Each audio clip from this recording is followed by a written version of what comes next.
ಇನ್ನು ಮೈಸೂರಲ್ಲಿ ದರ್ಶನ್ ಅಭಿಮಾನಿಯೊಬ್ಬ ಸಾವನ್ನಪ್ಪಿದ್ದು ದರ್ಶನ್ ಬರುವವರೆಗೂ ಅಂತ್ಯ ಸಂಸ್ಕಾರ ಮಾಡೋದಿಲ್ಲ ಅಂತ ಹೇಳಿ ಮೃತನ ಸ್ನೇಹಿತರು ಪಟ್ಟು ಹಿಡಿದಿದ್ದಾರೆ. ಹುಣಸೂರಿನ ಭಾಸ್ಕರ್ ರೆಡ್ಡಿ ವ್ಯಾಪಾರದಲ್ಲಿ ನಷ್ಟವಾದ ಹಿನ್ನೆಲೆ ಖಿನ್ನತೆಗೆ ಒಳಗಾಗಿ ಸಾವನ್ನಪ್ಪಿದ್ದ ಈತ ನಟ ದರ್ಶನ್ ಪಕ್ಕಾ ಅಭಿಮಾನಿಯಾಗಿದ್ದು ಸಾಯುವ ಮೊದಲು ನಟ ದರ್ಶನ್ ನೋಡಬೇಕು ಅನ್ನೋದು ತನ್ನ ಕೊನೆಯ ಆಸೆ ಅಂತ ತಿಳಿಸಿದಂತೆ.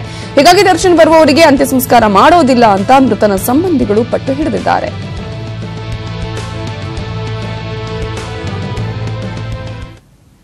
ಈ ಬಾಡಿ ಎತ್ತಲ್ಲ, ನೀವು ಬಂದ್ಬಿಟ್ಟು ನಿಮ್ ಅಭಿಮಾನಿ ಮಕ್ಕ ನೋಡ್ಕೊಂಡು ಹೋಗ್ಬೇಕು. ಅಲ್ಲಿವರೆಗೂ ನಾವು ಇವ್ನ ಎತ್ತಲ್ಲ. ದರ್ಶನ ಬರೋವರೆಗೂ ನಮ್ಮ ಅಣ್ಣನ ಎತ್ತಲ್ಲ, ಬಾಡಿ ಎತ್ತಲ್ಲ ಅಂದ್ಮೇಲೆ ಎತ್ತಲ್ಲ. ದರ್ಶನ ಬಂದ್ ನೋಡ್ಬೇಕು. ಅವ್ನ್ ಬದುಕಿದಾಗಂತೂ ನೋಡಕ್ ಆಗ್ಲಿಲ್ಲ. ಈಗ ಸತ್ತಿದ್ದನಾಗ ಸಾಯಿ ಒಂದು ಕ್ಷಣದಲ್ಲಿ ದರ್ಶನ ಕರ್ಸು ಮಗ ನಾನು ಬದುಕಕ್ಕಿಲ್ಲ ಅಂತ ಹೇಳ್ದ. ದಯವಿಟ್ಟು ನೀವು ಒಂದೇ ಒಂದ್ಸಲ ಮುಖ ನೋಡಿ ಅಣ್ಣ. ಅವ್ನ್ ಸಾಯಿ ಒಂದು ಕ್ಷಣದಲ್ಲಿ ಹೇಳ್ದ ದರ್ಶನ ಕರ್ಸು ಮಗ ನಾನು ನಿಜ ಹೇಳ್ತೀನಿ ಅಂತ ಬಂದಿದ್ರೆ ನಿಜ ಹೇಳ್ತೀನಿ ಅಂದ. ದಯವಿಟ್ಟು ನೀವು ಬಂದು ಮುಖ ನೋಡೋವರೆಗೂ ನಾವು ಡಫರ್ ಮಾಡಲ್ಲ. ಇದಂತೂ ಸತ್ಯ ಅಣ್ಣ. ಎಲ್ಲರೂ ಶೇರ್ ಮಾಡಿ ದಯವಿಟ್ಟು ನಾವು ಅಣ್ಣನ ಮಕ್ಕ ಬಂದು ದರ್ಶನ ನೋಡ್ಬೇಕು ಅಂದ್ರೆ ನೋಡ್ಬೇಕು ಅಷ್ಟೇ. ದಯವಿಟ್ಟು ಮಾಡಿ. ಇನ್ನೊಂದ್ಸಲ ಸಿಕ್ಕದಿಲ್ಲ ಅಣ್ಣ. ಒಂದ್ಸಲ ಬಂದು ನೋಡ್ಕೊಂಡು ಹೋಗಿ ಅಣ್ಣ, ಪ್ಲೀಸ್ ಅಣ್ಣ.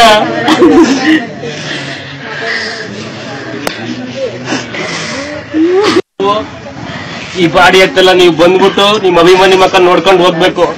ಅಲ್ಲಿವರೆಗೂ ನಾವು ಇವ್ನ ಎತ್ತಲ್ಲ. ದರ್ಶನ ಬರೋವರೆಗೂ ನಮ್ಮ ಅಣ್ಣನ ಎತ್ತಲ್ಲ, ಬಾಡಿ ಎತ್ತಲ್ಲ ಅಂದ್ಮೇಲೆ ಎತ್ತಲ್ಲ. ದರ್ಶನ ಬಂದ್ ನೋಡ್ಬೇಕು. ಅವ್ನ್ ಬದುಕಿದಾಗಂತೂ ನೋಡಕ್ ಆಗ್ಲಿಲ್ಲ. ಈಗ ಸತ್ತಿದ್ದನಾಗ ಸಾಯಿ ಒಂದು ಕ್ಷಣದಲ್ಲಿ ದರ್ಶನ ಕರ್ಸು ಮಗ ನಾನು ಬದುಕಕ್ಕಿಲ್ಲ ಅಂತ ಹೇಳ್ದ. ದಯವಿಟ್ಟು ನೀವು ಒಂದೇ ಒಂದ್ಸಲ ಮುಖ ನೋಡಿ ಅಣ್ಣ. ಅವ್ನ್ ಸಾಯಿ ಒಂದು ಕ್ಷಣದಲ್ಲಿ ಹೇಳ್ದ ದರ್ಶನ ಕರ್ಸು ಮಗ ನಾನು ನಿಜ ಹೇಳ್ತೀನಿ ಅಂತ ಬಂದಿದ್ರೆ ನಿಜ ಹೇಳ್ತೀನಿ ಅಂದ. ದಯವಿಟ್ಟು ನೀವು ಬಂದು ಮುಖ ನೋಡೋವರೆಗೂ ನಾವು ಡಫರ್ ಮಾಡಲ್ಲ. ಇದಂತೂ ಸತ್ಯ ಅಣ್ಣ. ಎಲ್ಲರೂ ಶೇರ್ ಮಾಡಿ ದಯವಿಟ್ಟು ನಾವು ಅಣ್ಣನ ಮಕ್ಕ ಬಂದು ದರ್ಶನ ನೋಡ್ಬೇಕು ಅಂದ್ರೆ ನೋಡ್ಬೇಕು ಅಷ್ಟೇ. ದಯವಿಟ್ಟು ಮಾಡಿ. ಇನ್ನೊಂದ್ಸಲ ಸಿಕ್ಕದಿಲ್ಲ ಅಣ್ಣ. ಒಂದ್ಸಲ ಬಂದು ನೋಡ್ಕೊಂಡು ಹೋಗಿ ಅಣ್ಣ, ಪ್ಲೀಸ್ ಅಣ್ಣ.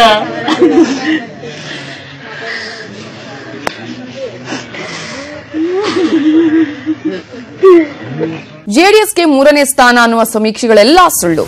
ಕಾಂಗ್ರೆಸ್ಗೆ ಬಹುಮತ ಬರಲ್ಲ, ಅಧಿಕಾರಕ್ಕೂ ಬರಲ್ಲ.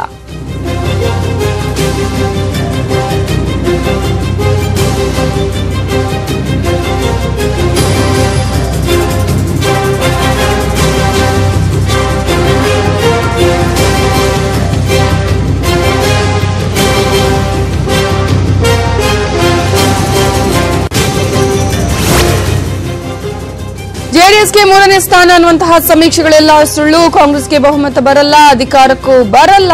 100% ನಾವೇ ಅಧಿಕಾರಕ್ಕೆ ಬರೋದು ಅಂತ ಹೇಳಿ ಎಚ್.ಡಿ. ದೇವೇಗೌಡರು ಹೇಳಿದ್ದಾರೆ. ಹಿಂದೂಸ್ತಾನ್ ಟೈಮ್ಸ್ ಸಂದರ್ಶನದಲ್ಲಿ ದೇವೇಗೌಡರು ಈ ಹೇಳಿಕೆಯನ್ನ ಕೊಟ್ಟಿದ್ದಾರೆ. ನಾವು 70ರಿಂದ 75 80 ಸೀಟು ಗೆಲ್ತೇವೆ, ನಮಗೆ ಸರಳ ಬಹುಮತ ಬಂದೇ ಬರುತ್ತೆ ಅನ್ನುವಂತಹ ವಿಶ್ವಾಸವನ್ನ ಎಚ್.ಡಿ. ದೇವೇಗೌಡರು ವ್ಯಕ್ತಪಡಿಸಿದ್ದಾರೆ. ಹಿಂದೂಸ್ತಾನ್ ಟೈಮ್ಸ್ ಸಂದರ್ಶನದಲ್ಲಿ ದೇವೇಗೌಡರು ಈ ಒಂದು ವಿಶ್ವಾಸದ ಹೇಳಿಕೆಯನ್ನ ಕೂಡ ಕೊಟ್ಟಿದ್ದಾರೆ.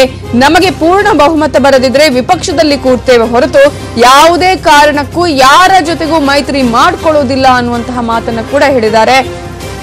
ನಾವು ಮತ್ತೆ ಸಿದ್ದರಾಮಯ್ಯ ಅವರನ್ನ ಸಿಎಂ ಆಗೋದಕ್ಕೆ ಬಿಡೋದಿಲ್ಲ, ಬೆಂಬಲ ಕೂಡ ನಾವು ಕೊಡೋದಿಲ್ಲ, ಅಂತಹ ಪರಿಸ್ಥಿತಿಯೇ ಉದ್ಭವಿಸೋದಿಲ್ಲ ಅನ್ನುವಂತಹ ಮಾತನ್ನ ಕೂಡ ಹೇಳಿದ್ದಾರೆ. ಸಿದ್ದರಾಮಯ್ಯ ಅವರನ್ನ ನಾನು ಡಿಸಿಎಂ ಮಾಡಿದ್ದು ಬಹಳ ದೊಡ್ಡ ತಪ್ಪು, ಆದ್ರೆ ಸಿದ್ದರಾಮಯ್ಯ ನನ್ನ ಬೆನ್ನಿಗೆ ಚೂರಿ ಹಾಕಿದ್ರು ಅನ್ನುವಂತಹ ಮಾತನ್ನ ಕೂಡ ಜೆಡಿಎಸ್ ವರಿಷ್ಠ ಎಚ್.ಡಿ. ದೇವೇಗೌಡರು ಸಂದರ್ಶನದ ವೇಳೆ ಹೇಳಿದ್ದಾರೆ. ಇನ್ನು ನಾನ್ ಯಾಕೆ ಅವನ ಬಗ್ಗೆ ಯೋಚನೆ ಮಾಡ್ಲಿ ಅನ್ನುವಂತಹ ಮಾತನ್ನ ಕೂಡ ಈ ಸಂದರ್ಭದಲ್ಲಿ ಹೇಳಿದ್ದಾರೆ. ಯಾವುದೇ ಕಾರಣಕ್ಕೂ ಯಾರ ಜೊತೆಗೂ ಮೈತ್ರಿ ಇರಲ್ಲ, ಅದರ ಜೊತೆಗೆ ಸಿದ್ದರಾಮಯ್ಯ ಅವರನ್ನ ಸಿಎಂ ಆಗಲು ನಾವು ಬೆಂಬಲ ಕೊಡೋದಿಲ್ಲ ಅಂತ ಹೇಳಿ ಸಿಎಂ ಸಿದ್ದರಾಮಯ್ಯ ವಿರುದ್ಧ ವಾಗ್ದಾಳಿಯನ್ನ ಕೂಡ ಈ ಸಂದರ್ಶನದಲ್ಲಿ ಮಾಡಿದ್ದಾರೆ. ಮತ್ತೆ ಸಿದ್ದರಾಮಯ್ಯ ಅವರು ಸಿಎಂ ಆಗೋದಕ್ಕೆ ನಾವು ಬೆಂಬಲ ನೀಡಲ್ಲ, ಅಂತಹ ಪರಿಸ್ಥಿತಿಯೇ ಉದ್ಭವಿಸೋದಿಲ್ಲ ಅನ್ನೋದು ನನ್ನ ಮಾತು ಅನ್ನುವಂತಹ ಮಾತನ್ನ ಕೂಡ ಹೇಳಿದ್ದಾರೆ. ಇನ್ನು ಮೋದಿ ನನ್ನ ಜೊತೆ ಚೆನ್ನಾಗಿ ಮಾತಾಡ್ತಾರೆ, ಆದ್ರೆ ಕೇಳಿದ ಕೆಲಸವನ್ನ ಮಾಡಿಲ್ಲ ಅಂತ ಹೇಳಿ ಮೋದಿ ಬಗ್ಗೆ ಕೂಡ ಮಾತನಾಡಿದ್ದಾರೆ ದೇವೇಗೌಡರು. ಕರ್ನಾಟಕದ ರೈತರಿಗಾಗಿ ಮೋದಿ ಯಾವುದೇ ಕೆಲಸ ಮಾಡಿ ಕೊಟ್ಟಿಲ್ಲ, ನಾನು ಹಾಸನಕ್ಕೆ ಐಐಟಿ ಕೊಡಿ ಅಂತ ಕೇಳಿದೆ, ಅದನ್ನು ಕೂಡ ಕೊಡ್ಲಿಲ್ಲ ಅನ್ನುವಂತಹ ಮಾತನ್ನ ಕೂಡ ಎಚ್.ಡಿ. ದೇವೇಗೌಡರು ಹೇಳಿದ್ದಾರೆ. ಮೋದಿ ನನ್ನ ಜೊತೆ ಚೆನ್ನಾಗಿ ಮಾತನಾಡ್ತಾರೆ ಅನ್ನುವಂತಹ ಮಾತನ್ನ ಹೇಳಿದ್ದಾರೆ, ಆದ್ರೆ ಕೆಲಸ ಮಾತ್ರ ನಾನು ಹೇಳಿದ ಕೆಲಸ ಯಾವುದೇ ಮಾಡಿಲ್ಲ ಅನ್ನುವಂತಹ ಮಾತನ್ನ ಕೂಡ ಹೇಳಿದ್ದಾರೆ. ಇನ್ನು ಬಿಜೆಪಿಯವರು ನನ್ನ ಮಗನ ವಿರುದ್ಧ ಸುಮ್ಮನೆ ಭ್ರಷ್ಟಾಚಾರದ ಆರೋಪ ಮಾಡಿದ್ರು, ನಾವು ಹೇಗೆ ಮತ್ತೆ ಅಂತವರ ಜೊತೆ ಹೋಗೋದು? ಧರ್ಮಸಿಂಗ್ ಅವರನ್ನ ಮುಖ್ಯಮಂತ್ರಿ ಸ್ಥಾನದಿಂದ ಕೆಳಗಿಳಿಸಿದ್ದೇ ಕಾಂಗ್ರೆಸ್ನವರು, ಆದ್ರೆ ಅದರಿಂದ ಹೆಚ್ಚು ಅನುಭವಿಸಿದ್ದು ನಾವು ಅನ್ನುವಂತಹ ಮಾತನ್ನ ಕೂಡ ಎಚ್.ಡಿ. ದೇವೇಗೌಡ ಅವರು ಹೇಳಿದ್ದಾರೆ. ಕಾಂಗ್ರೆಸ್ ವಿರುದ್ಧ ಎಚ್.ಡಿ. ದೇವೇಗೌಡ ಅವರು ಈ ಸಂದರ್ಭದಲ್ಲಿ ವಾಗ್ದಾಳಿಯನ್ನ ಕೂಡ ಮಾಡಿದ್ದಾರೆ. ಬಿಜೆಪಿಯವರು ನನ್ನ ಮಗನ ವಿರುದ್ಧ ಸುಮ್ಮನೆ ಭ್ರಷ್ಟಾಚಾರದ ಆರೋಪವನ್ನ ಮಾಡಿದ್ರು, ನಾವು ಹೇಗೆ ಮತ್ತೆ ಅಂತವರ ಜೊತೆ ಹೋಗೋದು ಅನ್ನುವಂತಹ ತಮ್ಮ ಅಭಿಪ್ರಾಯವನ್ನ ಕೂಡ ಈ ಸಂದರ್ಶನದಲ್ಲಿ ವ್ಯಕ್ತಪಡಿಸಿದ್ದಾರೆ. ಇವಾಗ ಡೀಟೇಲ್ಸ್ ಕೊಡೋದಕ್ಕೆ ನಮ್ಮ ರಿಪೋರ್ಟರ್ ರಮೇಶ್ ಹಿರೇಜಂಬೂರಿ ಈಗ ನ್ಯೂಸ್ ಡೆಸ್ಕ್ ಇಂದ ನೇರ ಸಂಪರ್ಕದಲ್ಲಿದ್ದಾರೆ. ರಮೇಶ್, ಈಗಾಗಲೇ ಗಮನಿಸಿದ ಹಾಗೆ ಒಂದ್ ಕಡೆ ವಿಶ್ವಾಸವನ್ನ ಕೂಡ ವ್ಯಕ್ತಪಡಿಸಿದ್ದಾರೆ, 75ರಿಂದ 80 ಸ್ಥಾನ ನಮಗೆ ಬಂದೇ ಬರುತ್ತೆ ಅನ್ನುವಂತಹ ವಿಶ್ವಾಸದ ಜೊತೆಗೆ ಸಾಕಷ್ಟು ಮಾತನ್ನ ಕೂಡ ಈ ಸಂದರ್ಭದಲ್ಲಿ ಅವರು ಹೇಳಿದ್ದಾರೆ ಅಂತ ಹೇಳಿ. ಒಂದ್ ಕಡೆ ಸಿದ್ದರಾಮಯ್ಯ ಅವರ ಬಗ್ಗೆ ಮಾತನಾಡಿದ್ದಾರೆ, ಮೋದಿ ಬಗ್ಗೆ ಮಾತನಾಡಿದ್ದಾರೆ, ಬಿಜೆಪಿಯ ಬಗ್ಗೆ ಮಾತನಾಡಿದ್ದಾರೆ.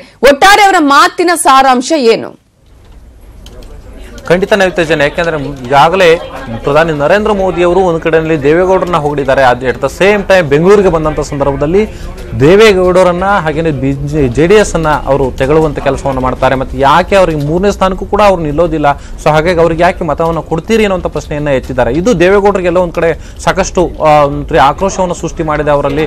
ಆ ಕಾರಣಕ್ಕಾಗಿ ಅವರು ಹಿಂದೂಸ್ತಾನ್ ಟೈಮ್ಸ್ಗೆ ನೀಡಿದಂತ ಒಂದು ಸಂದರ್ಶನದಲ್ಲಿ ಸ್ಪಷ್ಟವಾಗಿ ಅವರು ಹೇಳಿದ್ದಾರೆ, ಈಗಾಗಲೇ ಬಿಜೆಪಿ ಜೊತೆಗೆ ನಾವು ಯಾವುದೇ ಕಾರಣಕ್ಕೂ ಮೈತ್ರಿ ಮಾಡಿಕೊಳ್ಳೋದಿಲ್ಲ, ನಾವೇ ಮತ್ತೆ ಅಧಿಕಾರಕ್ಕೆ ಬರ್ತೇವೆ, ಸುಮಾರು 75ರಿಂದ 80 ಸ್ಥಾನಗಳನ್ನ ನಾವು ಗೆಲ್ತೇವೆ, ಜೊತೆಗೆ 10ರಿಂದ 12 ಸ್ಥಾನಗಳನ್ನ ಪಕ್ಷೇತರರು ಗೆಲ್ತಾರೆ, ಜೊತೆಗೆ 2ರಿಂದ 3 BSP ಸ್ಥಾನಗಳು ಬರ್ತಾ ಇರುವ ಹಿನ್ನೆಲೆಯಲ್ಲಿ ನಾವೇ ಸ್ಪಷ್ಟವಾಗಿ ಸರಳ ಬಹುಮತವನ್ನ ಪಡೆದು ನಾವು ಅಧಿಕಾರಕ್ಕೆ ಬರ್ತೀವಿ ಅಂತ ಆತ್ಮವಿಶ್ವಾಸವನ್ನ ಅವರು ವ್ಯಕ್ತಪಡಿಸಿದ್ದಾರೆ. ಇದರ ಜೊತೆಯಲ್ಲಿ ಪ್ರಧಾನಿ ನರೇಂದ್ರ ಮೋದಿ ಅವರ ಬಗ್ಗೆ ಅವರು ಮಾತನಾಡ್ತಾ ಇರುವಂತಹ ಸಂದರ್ಭದಲ್ಲಿ ನನ್ನ ಜೊತೆಗೆ ಮೋದಿ ಚೆನ್ನಾಗಿದ್ದಾರೆ, ಆದರೆ ಕರ್ನಾಟಕದ ರೈತರಿಗಾಗಿ ಮೋದಿ ಏನ್ ಕೆಲಸವನ್ನ ಮಾಡಿದ್ದಾರೆ, ಜೊತೆಗೆ ನಾನು ಸಾಕಷ್ಟು ಬೇಡಿಕೆಗಳನ್ನು ಅವರ ಮುಂದೆ ಇಟ್ಟಿದ್ದೀನಿ, ಒಂದು ಕೆಲಸವನ್ನು ಕೂಡ ಅವರು ಮಾಡಿಕೊಟ್ಟಿದ್ದಿಲ್ಲ. ಹಾಸನಕ್ಕೆ ನಾನು IIT ಕೇಳಿದ್ದೀನಿ, ಇಷ್ಟಾದ್ರೂ ಕೂಡ ಅವರು ಆ ಕೆಲಸವನ್ನ ಮಾಡಿಲ್ಲ ಅನ್ನುವಂತ ಮಾತನ್ನ ಹೇಳಿದ್ದಾರೆ. ಪ್ರಧಾನಿ ನರೇಂದ್ರ ಮೋದಿ ಅವರನ್ನ ಅವರು ತರಾಟೆಗೆ ತೆಗೆದುಕೊಳ್ಳೋದ್ರ ಜೊತೆನಲ್ಲೇ ರಾಜ್ಯದ ಬಿಜೆಪಿ ನಾಯಕರನ್ನು ತರಾಟೆ ತೆಗೆದುಕೊಂಡಿದ್ದಾರೆ.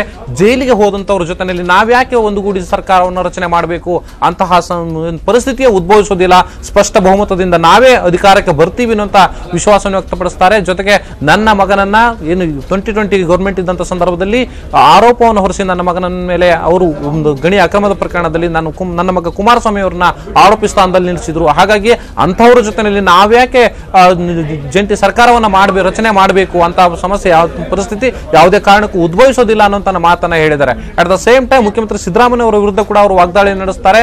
ಅವರನ್ನ JDSಗೆ ಕರೆತಂದು ಅಲ್ಲಿ ನಾನು DCM ಮಾಡಿದ್ದು ನಾನು ಅನ್ನುವಂತ ಮಾತನ್ನ ಹೇಳ್ತಾರೆ.